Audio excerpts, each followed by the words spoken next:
आइए दोस्तों, आज एक कहानी सुनते हैं संतोष चौबे की। कहानी का नाम है बीच प्रेम में गांधी।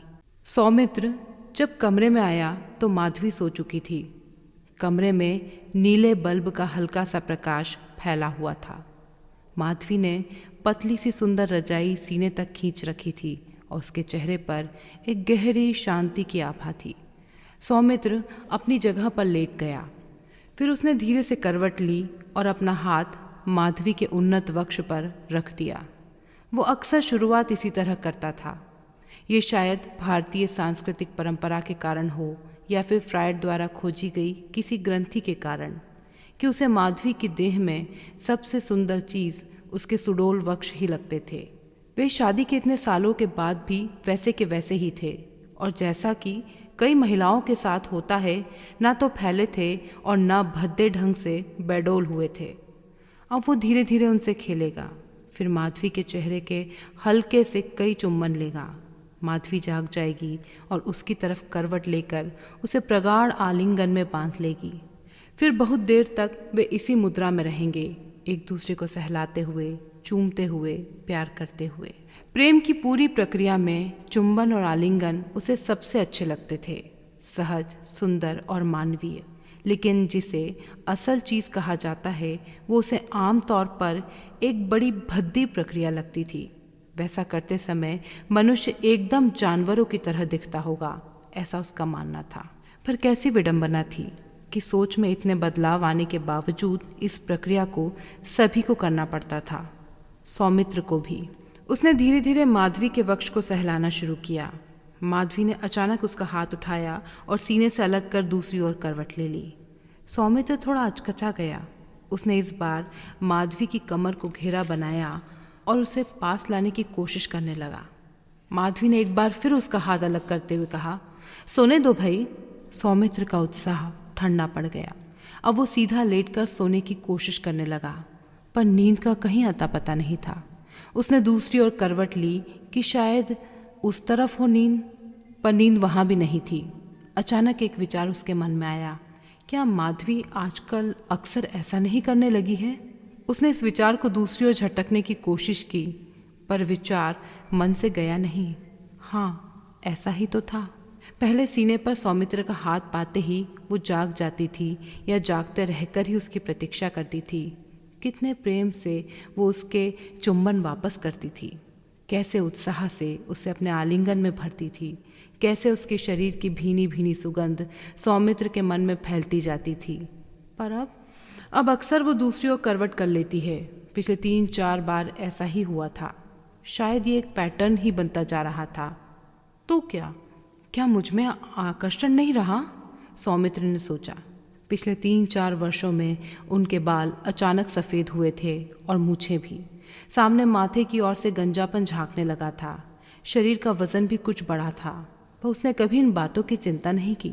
उसका मानना था कि प्रेम में दिल और दिमाग ज़्यादा महत्वपूर्ण है और उसे अपनी संवेदनशीलता और बुद्धिमत्ता पर पूरा भरोसा था।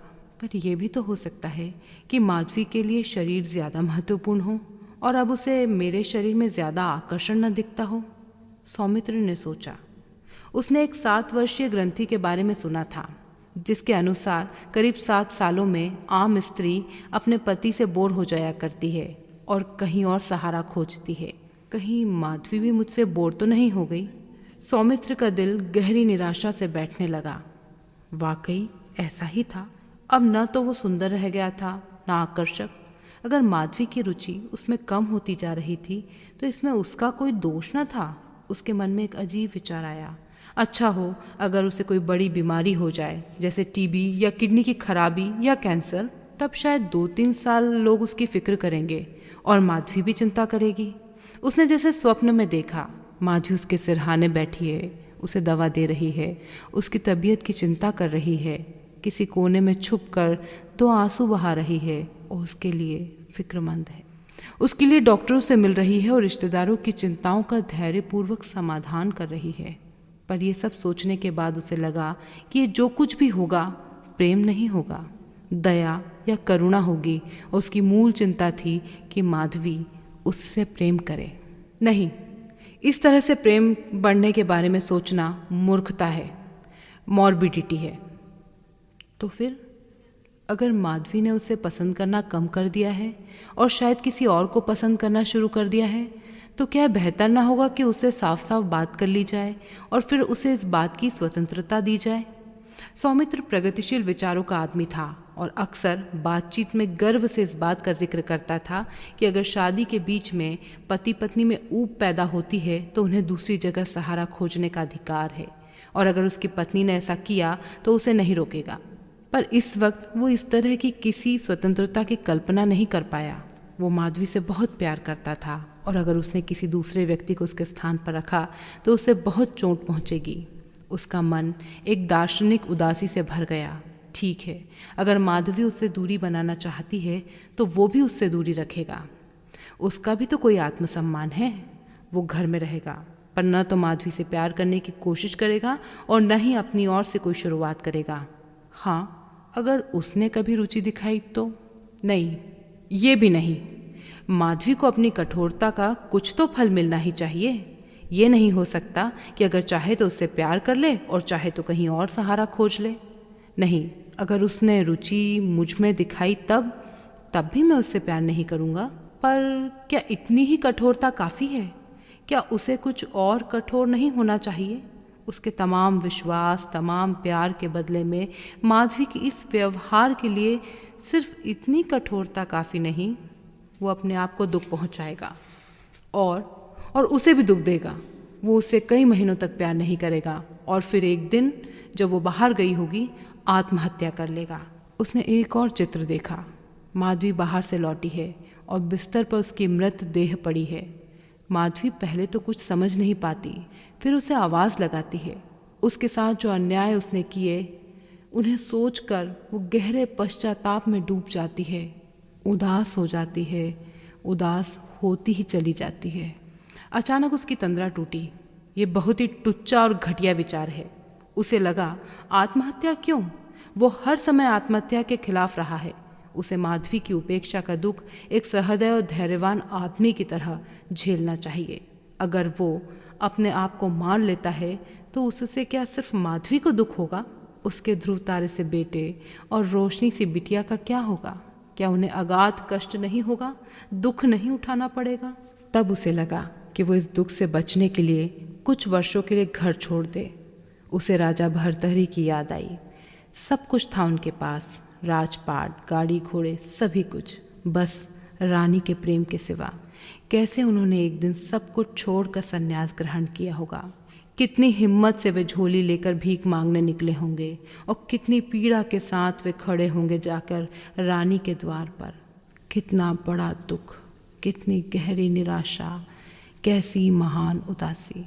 पर घर छोड़ने से भी बेहतर क्या ये नहीं होगा कि जिस कारण से उसे ये कष्ट उठाना पड़ रहा है, जिस कारण माधवी उसे नीचा दिखा पा रही है, वो उस कारण को ही छोड़ दे, यानी प्रेम करने की इच्छा का ही त्याग कर दे। अचानक उसे गांधी की याद आई। सबसे सही आदमी गांधी जी ही थे। उसने सोचा, अगर वो प्रेम और सेक्स की इच्छा का ही परित्याग कर दे तो जाने कितने कष्टों से बच जाएगा। न उसे माधवी की उपेक्षा की चिंता होगी, न ही उसके किसी दूसरे पुरुष से प्रेम करने का कष्ट होगा, क्योंकि तब वो प्रतियोगिता में ही नहीं होगा। गांधी जी लगभग उसकी उम्र के ही रहे होंगे जब उन्होंने सेक्स का परित्याग किया। उसके बाद कितना समय, कितना ध्यान वे अपने मुख्य लक्ष्य की ओर लगा पाए, ये सब जानते हैं। यही सबसे ठीक है, उसने सोचा। त्याग और तप का एक उजाला सा उसके दिल में फैलने लगा। वो कठिन निश्चय लेने की ओर अग्रसर होने लगा। तभी माधवी ने उसकी ओर करवट ली और अलसाई आवाज़ में कहा, सो गए क्या? वो जाग रहा था, पर उसने कोई जवाब नहीं दिया। माधवी ने फिर कहा, नाराज़ हो गए? सुनो, आजकल दिन भर काम के कारण बहुत थक जाते हैं। फिर वो उठी। उसने सौमित्र के माथे पर एक भर लिया और उसे अपने चिर परिचित आंगन में बांध लिया।